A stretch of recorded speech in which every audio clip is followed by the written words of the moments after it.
Bob. So I see that you have a fear of being on academic probation and how it's going to affect you getting into law school, and the reason for it is your fraternity.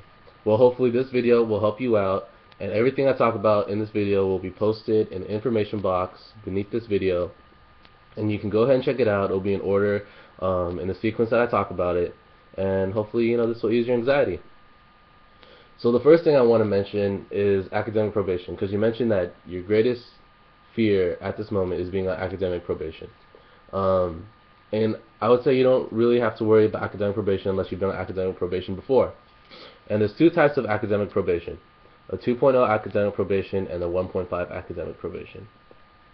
So the 2.0 academic probation, you will be on academic probation if you receive a 2.0, but the following semester, if you get above a 2.0, if you get above a 2.0, you will definitely be safe of academic probation. And the second academic probation is 1.5 academic probation.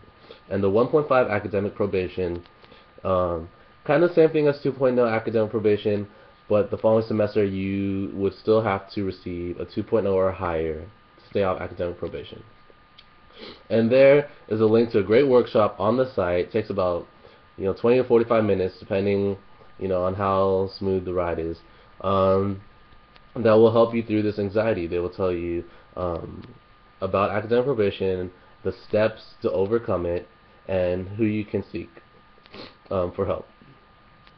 And also, another link I posted beneath is LNS advising. So, LNS advising or advisor will talk to you about academic probation and hopefully work through with you why you're in academic probation and how to prevent it. A great person to contact is Bernal, and the LNS advising place is open from weekdays 9 to 4, Wednesdays 1 to 4, and there's also drop-in advising, an in-person phone, and Skype appointments.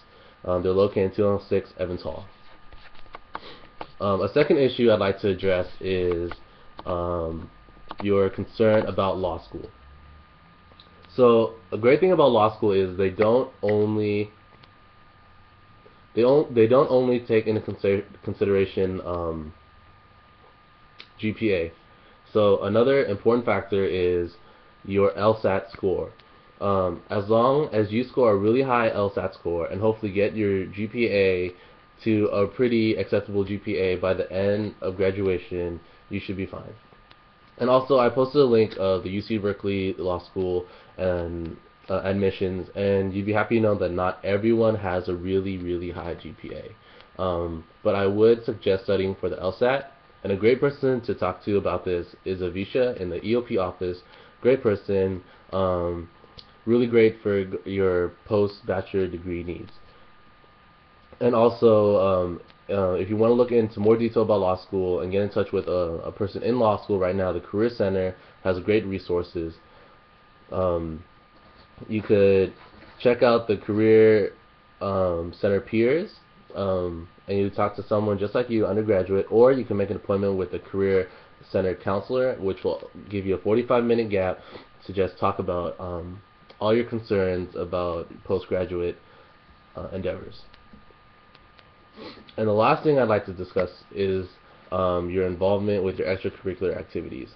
So a link I posted at the bottom is a link to the Student Learning Center. And the Student Learning Center offers tutoring in all sorts of subjects, and also they work with you with study habits.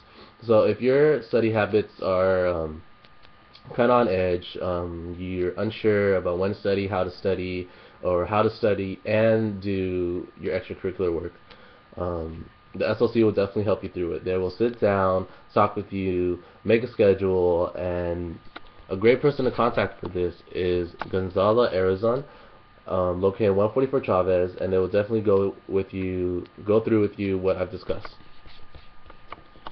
And for now, that's it. But I also have a gift for you that will hopefully inspire you through future semesters, and it is this piece I called "Looks Like I Made It."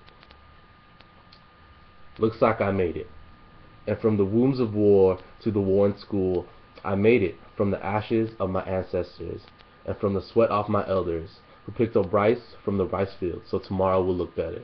See, I came from a family of poverty. My parents came with nothing, and they showed me how hard it would be, giving up paychecks to taxes, securing dreams and latches, putting their kids in classes, paying for clothes and glasses, going through scrutiny and harassment. And all I can do is make them proud.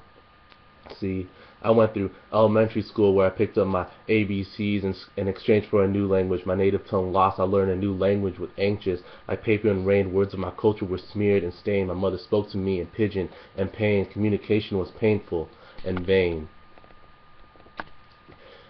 Looks like I made it right. And high school came like a bolt of lightning. I became the American king. My mind fully colonized. I knew how to socialize. I fit into the American culture, a consumer who bought into the popularized. I made judgments of myself and people of me, and my parents lost hope to a certain degree. My straight A's became straight D's. And in college I learned no history, no self, and no history, no self.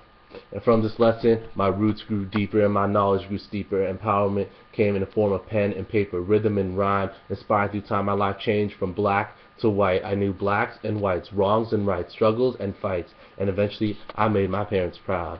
And I did it like Tupac. I made changes, and with unconditional love, I said, "Dear Mama, keep your head up." My D's turned back to A's. My parents had tears of joy instead of tears of shame. And Berkeley's admission gave me my fame. I studied for my community and for my people. With empowerment and solidarity, I grew from ignorance to prosperity, fought for the rights and equality, made differences in quantities. And with a pen, a page, a mic, a stage, I gotta tell you, you made it too.